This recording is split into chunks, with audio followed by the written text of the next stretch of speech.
President Aliyev, thank you for your time and for speaking to us on BBC News.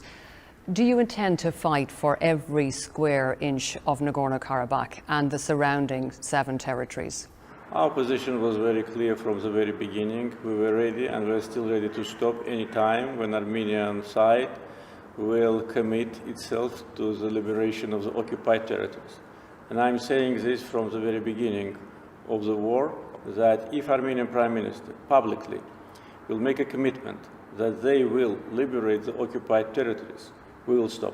But so far, it's already 40 days, and there's no sign of him to say this. So that means you will be fighting to the finish? We will fight until the end if Armenia does not make a commitment that they will withdraw from occupied territories. I think Armenia is making a big mistake, because if they listened to us from the very beginning, the war would have stopped a long time ago, and we would have been already on the negotiation table. But with respect, Mr. President, you're delivering an ultimatum.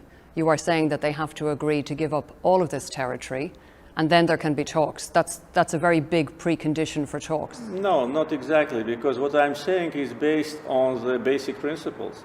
And basic principles are very clear with respect to the liberation of the territories surrounding Nagorno-Karabakh.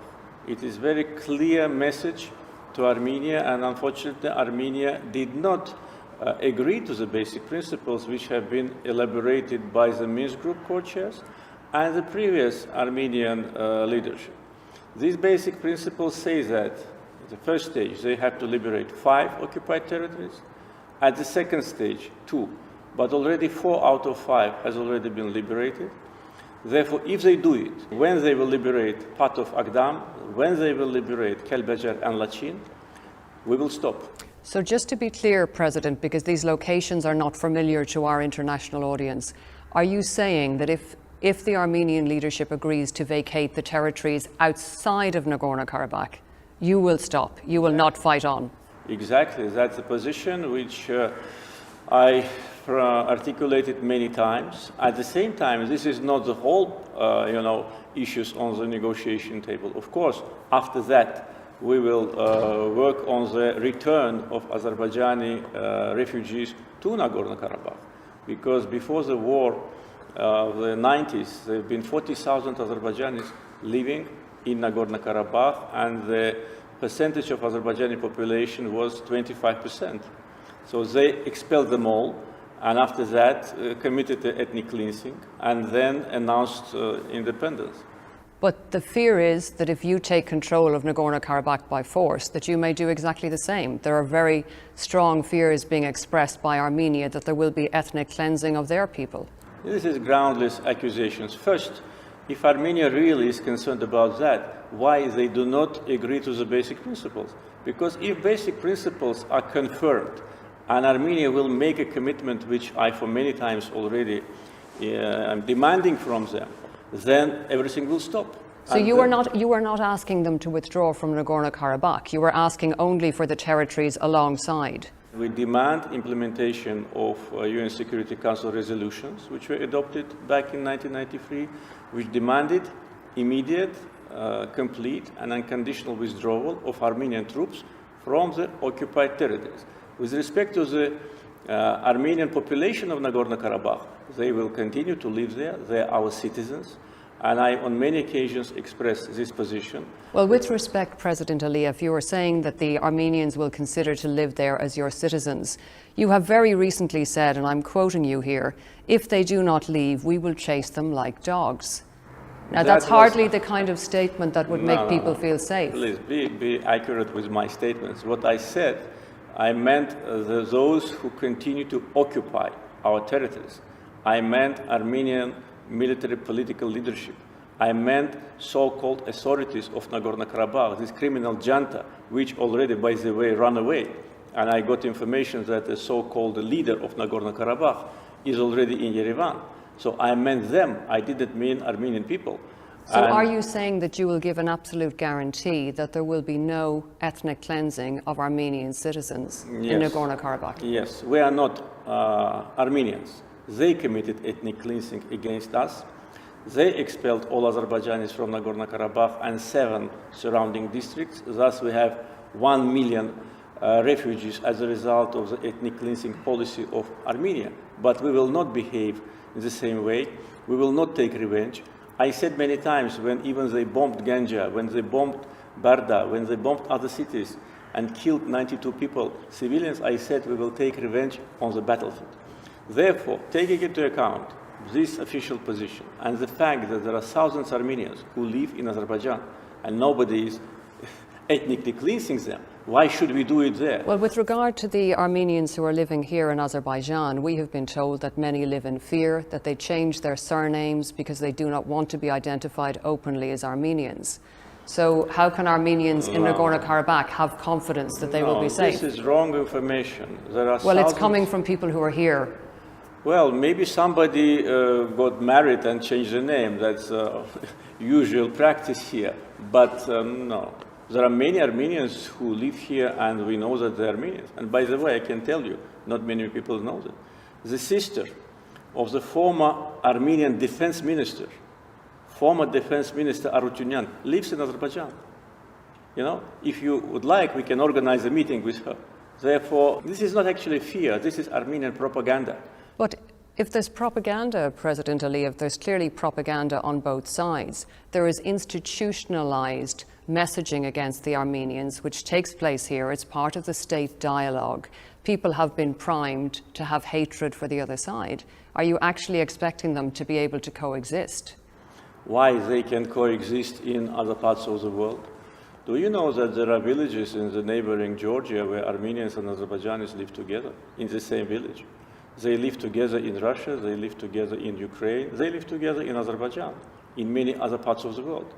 And if you observe the situation in the world now, apart from some pro-Armenian rallies in the West, the situation between Armenians and Azerbaijanis is very calm and quiet. Why they can live there and cannot live here? Do you honestly expect a single Armenian to stay and remain in Nagorno-Karabakh if you take control and live under the rule of Azerbaijan? I think it is possible because I, as a president, say today and said many times that we want to live side by side. And if we didn't want to live side by side, why should I say that? Today, as you know, Azerbaijani army is winning the battle. Today, we liberate one city after another, one village after another. And in principle, anyone in Azerbaijan can say, look, they committed genocide in Khojaly. They expelled Azerbaijanis from their native land. They destroyed all our cities and Armenians, of course, also claim that they were expelled and they were the victims of massacres over the years. From where they've been expelled? From where? They have not been expelled. We did not commit ethnic cleansing against Armenians. No, Armenians live in Azerbaijan. They expelled us not only from Nagorno-Karabakh, but from 7 districts on the administrative border of Nagorno-Karabakh where Armenian population never lived. They changed the names of the cities, of the villages. Talking about religion, President Aliyev, we have had an attack in Armenia, a church, a cathedral attacked. That was not in Armenia.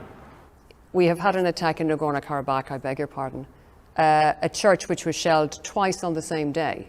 Now, you have said that possibly it was a mistake. You have said you will carry out an investigation. What's the result of the investigation? In order to investigate it, we have to be there to investigate. I said many times, either it was a mistake of our artillery or it was a deliberate provocation by Armenians themselves. So they shelled their own church? Exactly. They, of course, deny this. Yeah, of course, they deny everything. They denied that they hit Ganja with ballistic missiles from the territory of Armenia. Armenian Prime Minister said that it is false information. So your country, United States, France, Russia, they can easily detect from where the ballistic missile was launched. But with regard to the church... With regard to the church, I said either it was a mistake or they did it deliberately, because the images of that church which I have seen show that this is a very minor damage. And this damage can be repaired within maximum 2 weeks. This is first. Second, you here in Baku, probably you've seen Armenian church in the city center, which we restored, and we keep thousands of Armenian books. If we are destroying churches, as Armenians say, why we didn't destroy it here? But can you say categorically that you did not, your forces did not attack the church? I say categorically that many times. Either it was a mistake. So you may have done it. Who you? Your forces may have done it. It could have been by mistake, only because there was no military target. Church was not among military targets. We had military targets in Stepanakert, which is a city called Khankendi in Azerbaijani. We had military targets in Shusha, and we hit those military targets because they attacked us. So probably that was a mistake. But could you have made a mistake twice in the same day? It was hit twice. Why not? Have you seen the images of Azerbaijani mosques on the occupied territories? They're all destroyed. They keep pigs in our mosques. And the recent video, footage of mosque in Zangilan, which was liberated, shows that they keep pigs there. But you have made a point, President Aliyev, of talking about the military superiority of your army. You have 100,000 men. You have the most sophisticated weapons that can be bought from Israel, from Turkey, particularly the Turkish drones. So with all of that expertise at your disposal, could there be two mistaken episodes of shelling a church? Absolutely, there could be. Because we need to be there in order to investigate. And when we will be there, we will repair it. We will restore it. You will see. When we go back to Shusha, we will restore it. But doesn't that mean if these weapons can be so imprecise and mistakes can be made so easily that you shouldn't be using them in civilian areas? We are not using it in civilian areas. We are using them in order to destroy military infrastructure. The city of Khankendi was full of military objects. The city of Shusha full of military objects. We do not attack civilians unlike them. They attacked Ganja with ballistic missiles, deliberately destroying the civilian compound. Well, let me tell you, Mr. President Aliyev, what our own BBC colleagues have seen. Now, this is not hearsay. This is what was filmed. This was what was experienced by BBC colleagues. They were in Stepanakert in Nagorno-Karabakh on the 1st, 2nd and 3rd of October. They witnessed random shelling of the town, including at an emergency services centre, an apartment block destroyed. As people tried to flee, there was a drone overhead. Shortly afterwards, more shelling nearby. They characterised it as indiscriminate shelling of a town without clear military targets. Now, this is not hearsay. This was witnessed and filmed by the BBC. I doubt this witnessing. I doubt it, because it is well, they were there, President Aliyev. So what they were there? It doesn't mean anything. That can be fake news. We had military... And why would that be fake news? Why would any journalist going there decide to broadcast fake news? Because of the biased approach to the conflict, because of this black propaganda against Azerbaijan in international media. So you cannot be guilty of any wrong. Everything is false news. Absolutely. It is false news, and we closely watch the Western media. And during these 40 days, I had maybe almost 30 interviews, and all of them were very aggressive, and as if it was not an interview, as if it was a kind of accusation. Nothing is happening on Armenian side. Nobody is asking Pashinyan why he hits with ballistic missile Ganja, why he killed 92 people, why they attack funeral in Terter, why they use Smerch with cluster bombs to attack Barda, killing 21 persons and injuring 70. No one asks him. No one asks him where does he get weapons. Only attack on us. Only demonizing Azerbaijan from international media. So that's why what BBC, your colleagues, so-called witnessed in there, I do not believe that. Well, in fact, they filmed it, President Aliyev. But of course, it's important to say that there has been killing of civilians on both sides. There has been indiscriminate shelling on both sides. We have witnessed here ourselves the aftermath of the attack in Ganja, in which a ballistic missile was used. So there is no doubt that there have been casualties on this side as well, of course. But equally, when you mention cluster munitions, there is evidence that you have used cluster munitions in civilian areas in the streets of Stepanakert, documented extensively by Human Rights Watch, photographs, videos, testimony from witnesses, and they actually had the opportunity to go to the scene. Now, why are you using cluster munitions, which can be so imprecise, in a civilian area? We are not using them. This is another fake news. It is Armenia who uses cluster bombs. So everything is fake news? Of course. Why not? We are facing this fake news for decades. You know how many fake news were published in the British press about Azerbaijan? But you admit, Thousands. President Aliyev, you are fighting a war, you are making advances, but then you're telling us, on the other hand, you're not using these weapons. No, we are not, because we are fighting on the battlefield. We are fighting against Armenian army. We are not fighting against civilians. No sense in that, because our task is to liberate the territories, and we liberate one village, one city after another. And we do not use cluster bombs. We don't need it. We have enough other So the evidence tools. uncovered by Human Rights Watch is fake also? Of course, because Human Rights Watch, due to a very biased approach to Azerbaijan, due to the fact that they did not notice any wrongdoing in Armenia, even when journalists are dying in prison, even when main opposition leader is in prison. They don't report on that. Only against us, therefore, we stopped cooperation with Human Rights Watch some 5-6 years ago. And only now, when this war started, we invited them to come and to see, because we wanted them to testify, because there was no way for them to say no. That's why we invited them. So this organization is not credible in Azerbaijan. May I ask President Aliyev, how many civilians have been killed on this side now? What is the death toll? 92 civilians killed, 405 wounded, almost 3,000 houses either demolished or seriously damaged by Pashinyan regime. So this is a fact, and you can verify it when you go there and see. We would like to be able to see the front line for ourselves, and during our last trip here, we were prevented from travelling independently. Can you give us an assurance that we will be able to go there this time? Yeah, I think it is possible, but the security measures must be taken in order, to protect you. But I think it is possible. It is regulated by the general situation, by the martial law in Azerbaijan. Therefore, it must be in line with these temporary regulations. So we can't have free movement at the front line? What do you mean the front line? Going where the battle is? Yeah. There have been journalists there. They've been. But not moving independently? What do you mean independent? Moving independently without minders from the government, moving at their own discretion, which is what we do in other conflicts. We decide where we wish to go, we make our own choices, we go there, we film. I'm not sure about that. I think that must be checked with our authorities whether there's possibility or not. Any company which foreign journalists have only have one purpose, is to protect them and to advise them where they can go and where they cannot go. But there's nothing to hide. You can see our destroyed villages. You've been to Ganja, probably you could go to Barda also. Therefore, we have nothing to hide. We are fighting on our own land. Armenian army is on our land. They are aggressors, and we've been the victims of aggression. But today, we pay back. Today, we show them their place, and we will move them until the end, as I said, if they do not liberate voluntarily the remaining part of the territories. That sounds like a very chilling message to Armenian civilians. No, why?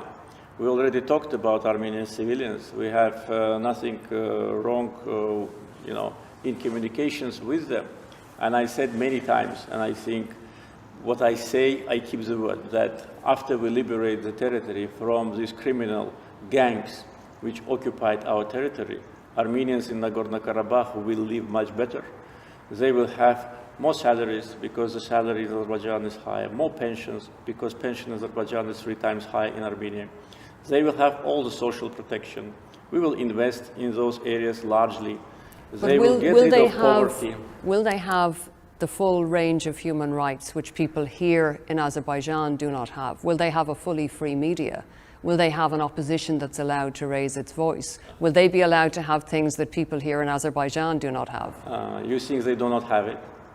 Why do you think that people in Azerbaijan do not have free media and opposition? Because this is what I'm told by independent sources in this country. Which independent sources? Many independent sources. Tell me which. I certainly couldn't name sources. Oh, if you couldn't name, that means that you're just inventing the story. So you're saying the media is not under state control? Not at all. And there is a vibrant, free opposition media? Where do I see this? You can see it in the internet. You can see it everywhere. But not in newspapers? Why? You can see it in newspapers.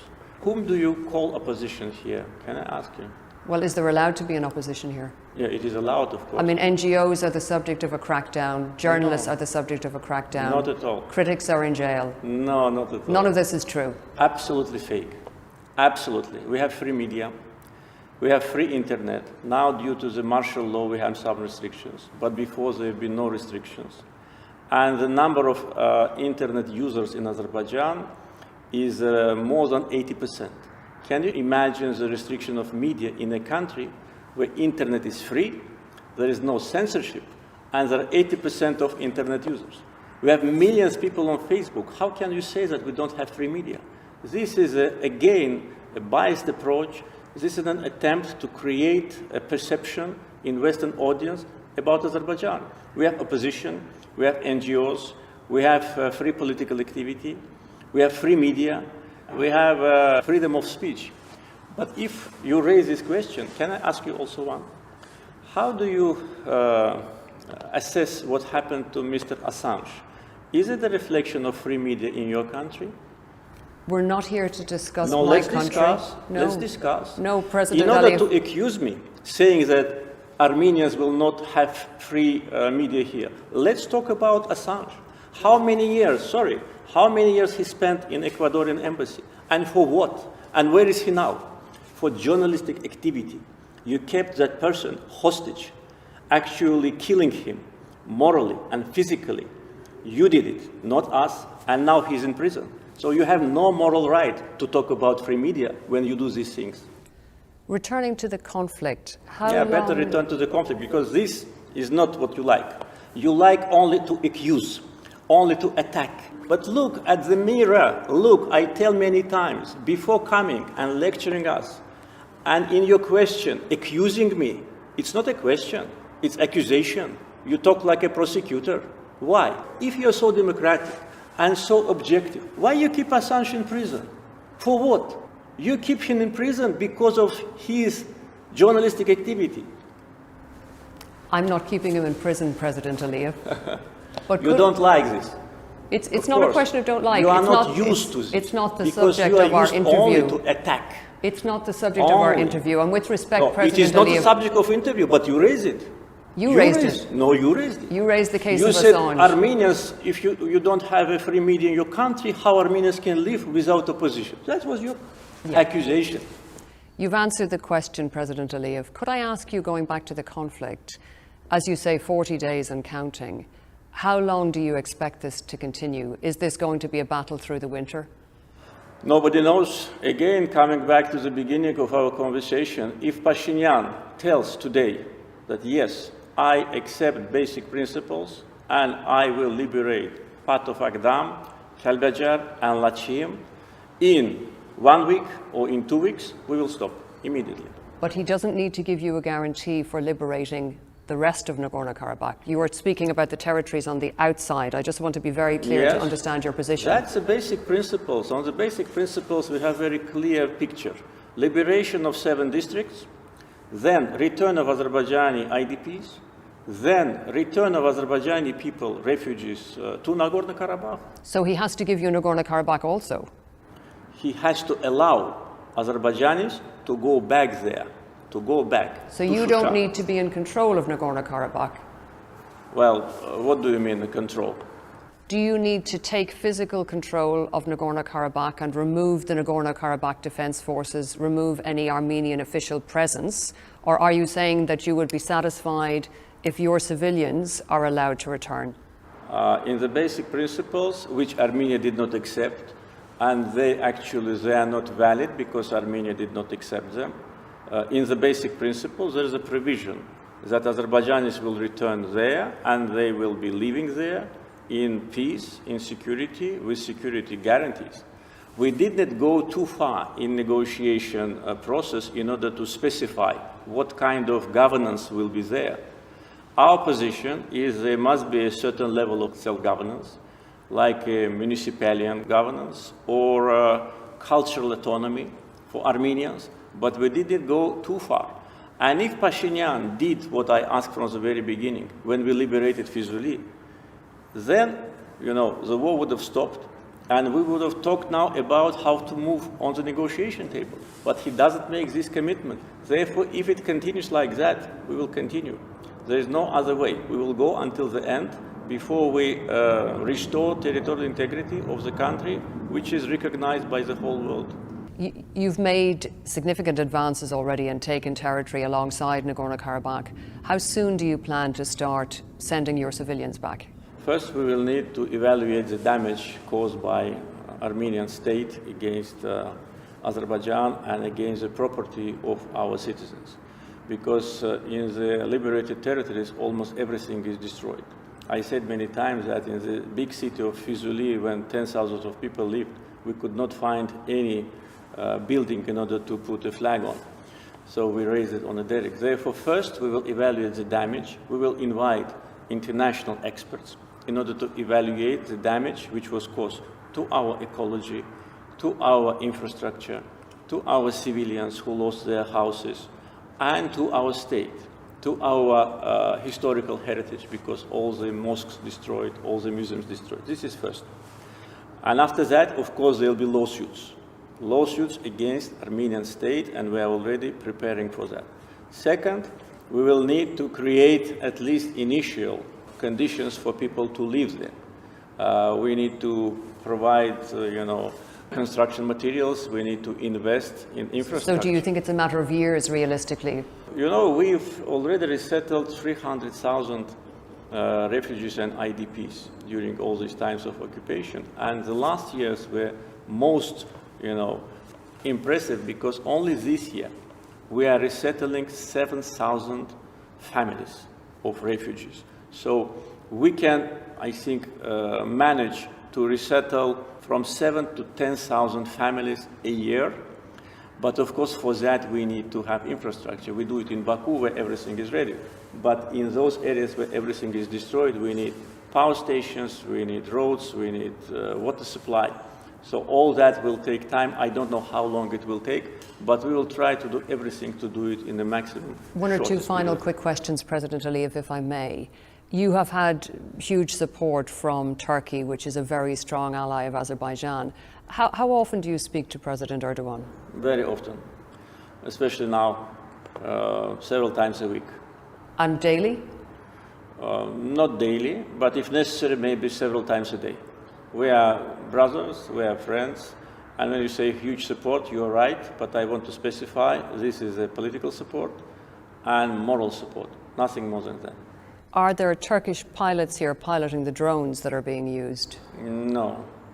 So they're being used by your forces? Yes, everything is used by our forces, not only Turkish drones, but Israeli drones and Russian military equipment and military equipment from other countries which we purchase and which we pay for, unlike Armenia, which gets it free of charge. Everything is done by us. Do you foresee a day when you might want Turkish direct military involvement? We have seen that Armenia has already gone to Russia and said, what are you prepared to do? Yes. Do you see a day when you would be asking Turkey to become more involved? I don't want to look too far ahead, because it will depend on the situation on the battlefield. It will depend on Armenia's behavior and on other countries' behavior, because on many occasions I said that we're against internationalization of the conflict. We asked all the countries, neighboring countries and not neighboring countries, to stay away from this conflict. We are fighting on our land, internationally recognized. So this is our position. And I think that what is happening now will continue. So there will be no need for any kind of military involvement of Turkey. But with Turkey, many years ago, we signed a document which provides also military support in case of aggression. So we have more or less the same format, a legal basis like Armenia and Russia have with Turkey. So if Azerbaijan will face an aggression, and if Azerbaijan will see that the Turkish military support is needed, then we will consider this option. I'm going to beg your assistance just for two more questions, President Aliyev, if I may. What would you say to those who argue, and I'm sure you've heard this argument being made, that one of the reasons why the conflict has reignited now and why you are pursuing such a strong advance is because of this very strong backing from Turkey, that this really has been the clincher for you? No, not at all. And by the way, where is this Turkish military involvement? Who can verify that? Who have seen any Turkish soldiers? Not involvement on the ground, but the strong political support, the constant statements, the very strong backing from a very strong regional power. Yes. Has that not been a factor in this? This is a factor, but this factor became very important after the conflict started. Because if you follow the chronology of the conflict, so this statement started hours after Armenia attacked us and we pushed back. But Turkish political support to Azerbaijan has always been here. It's not just like it happened all of a sudden. It has always been like that. Why the conflict started, I can tell you, because Armenia wanted to disrupt negotiations. They launched an attack on us on 12 July on the state border, and they entered our territory. We had to push back, and that clash lasted 4 days, and we stopped after we pushed them back from Azerbaijan, and we did not cross the state border. Then, in the middle of August, they sent a sabotage group which crossed the line of contact, and the head of that group was detained, and he confessed that they were planning terror acts against civilians. And then they started to shell our cities on the 27th of September, and we had the first victims in the early hours, maybe early minutes, among civilians and among our military servicemen. They shelled us with heavy artillery. So that's how it started. Why it started? Because... President, forgive me, because I know you wish to tell us the history, but I've one or two more things to cover with you. Okay. You mentioned the loss of military servicemen. Why is it that you are not releasing the figures for your military losses? Are you concerned that support might wane if people knew how many young men are being killed in this war? No, not at all. First, we don't have many. If you look at the scale of the war and the fact that we had to break those engineering constructions and all those, positions which Armenians built for 30 years, our losses are minimum losses. Of course, we cannot talk like that because every life of the human being is priceless. But we have much less losses than Armenians because our military capability is much better, and we have modern weapons which allow us, to have minimum losses, particularly those drones. Because without those drones, all those tanks and guns would have killed so many people. So it is not a reason because we think we will not have public support. On the contrary, those people who leave their close relatives, their sons, their brothers, they ask us not to stop. Can you imagine? I receive thousands of letters every day, thousands of letters. And in no one of those letters I saw that stop. No. They say, I lost my son, I lost my brother, I lost my husband. Please go until the end. Please go until the end. Because our people lived in this situation for almost 30 years. But that almost sounds, President Aliyev, like you have no way out of this war. Like you must fight to recover every last inch. Yes, that's what I'm saying. But at the same time, I said from the very beginning that if Pashinyan, him personally, not his foreign minister, him personally says, Armenia withdraws its troops from Agdam, from Kelbejar, from Lachin, the 3 remaining regions which they have to liberate, and give us a timetable, we will stop immediately. We don't want to continue this war. We don't want. We want to stop. And what I'm saying now, I was saying from the very beginning. And people who know me, they know that I am a person of my word. What I say, I do. If Pashinyan tells it today, I promise you that we will stop immediately. But he doesn't do it. He doesn't do it. He wants to regain back. He wants to use these ceasefire opportunities to regroup his forces, to mobilize more people. He is now, as you said, sent a letter to President Putin for military assistance, thus admitting his defeat. And if he admits his defeat, why he cannot say that he will liberate the territories? These territories do not belong to Armenia. These are our lands. They have to give them back to us. If they don't do it, as I said, we will go until the end. No way to stop.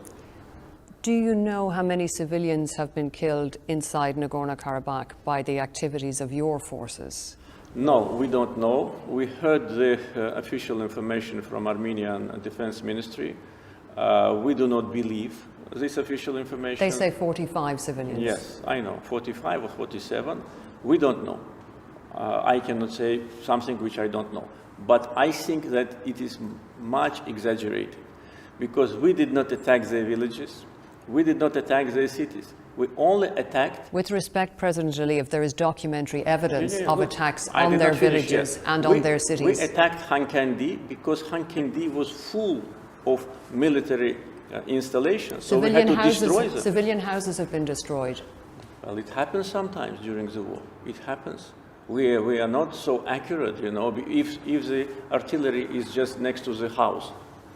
It is not like Ganja when they hit deliberately by ballistic missiles the civilian compound with in the radius of maybe 20, 30 kilometers, no military object. But are you troubled by reports of civilian loss of life? Yes, of course. I regret. I regret that it happened, and I express condolences to all those who lost their, relatives, I mean civilians, in Nagorno-Karabakh. But again, taking into account the scope of conflict, again, saying that every life of the person is priceless, still the losses are very low. And this shows that we are not fighting against civilians. You know how many civilians they killed during the war of the 90s? Thousands. Thousands. There are concerns. Ojali genocide. They killed 613 innocent people, among them 63 children and 106 women, only because they were Azerbaijanis. Ojali genocide is a well-known, documented fact. Do you accept that there is a danger now of a humanitarian catastrophe this winter in Nagorno-Karabakh? You are closing in. You could be in a position soon to besiege the area. What is going to be the fate of the civilians inside? That's the question not to me, to Pashinyan, to stop. And I say how to stop. But you could cut them off. If they're cut off by your forces, how can they survive? We will take care of them.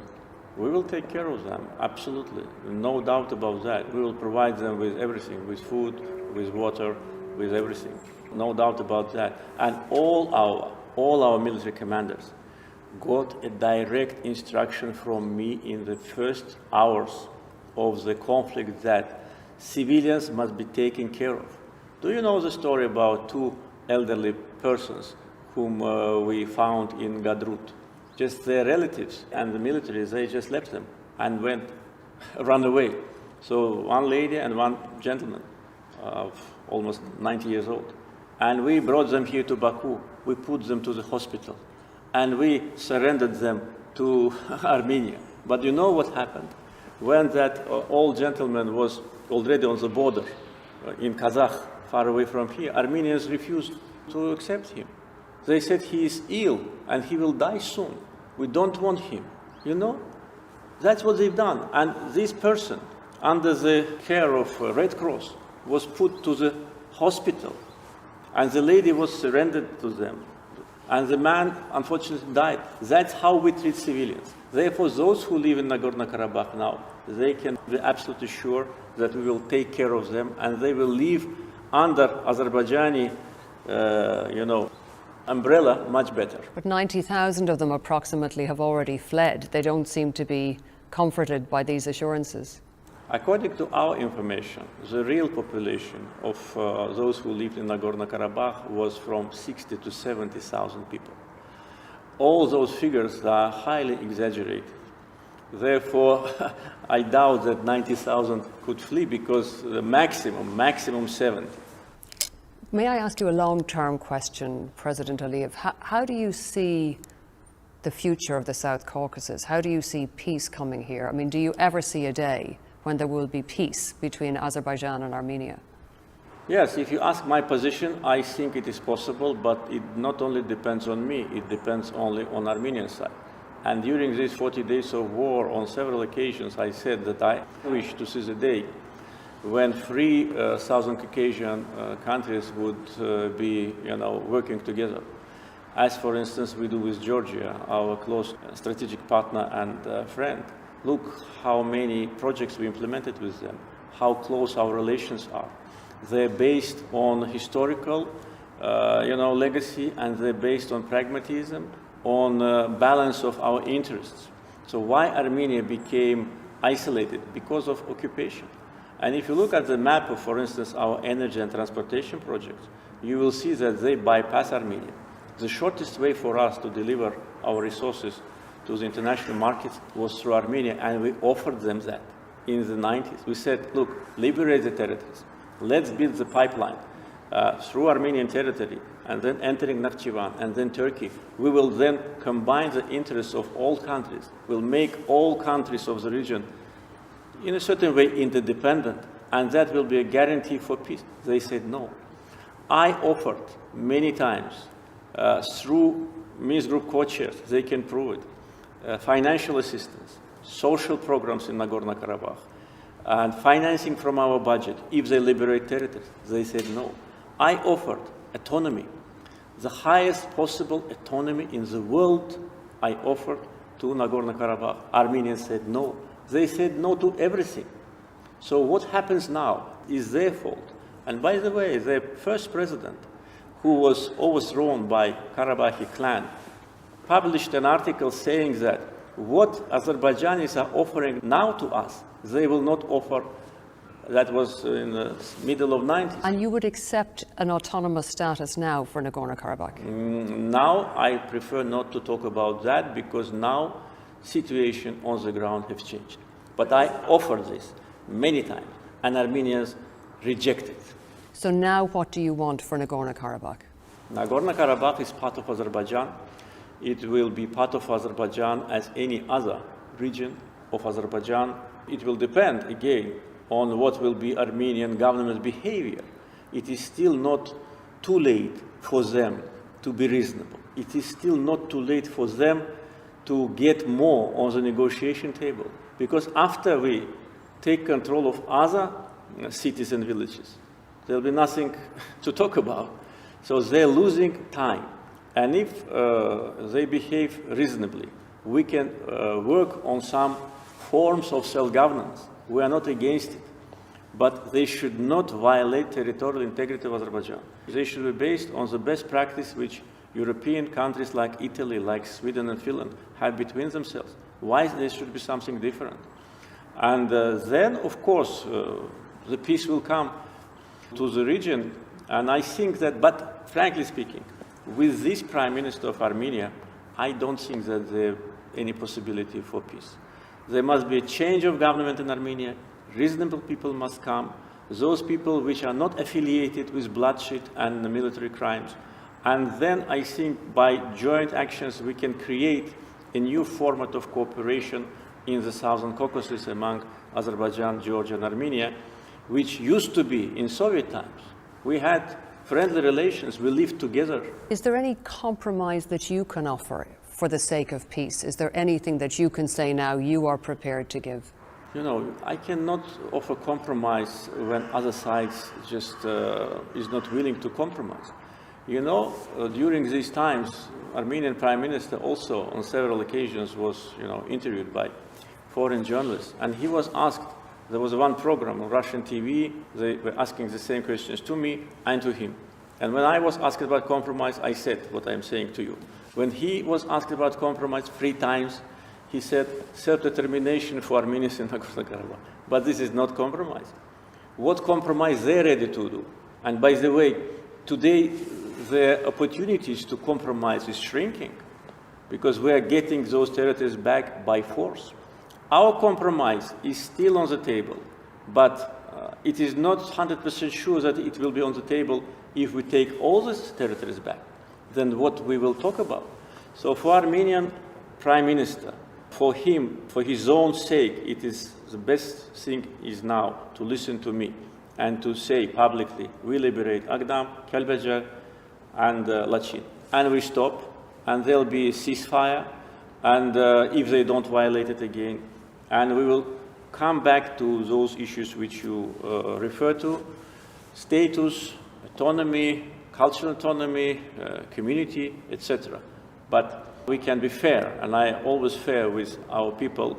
Today, situation changed. Therefore, what I offered to them a year ago, 2 years ago, maybe is not valid.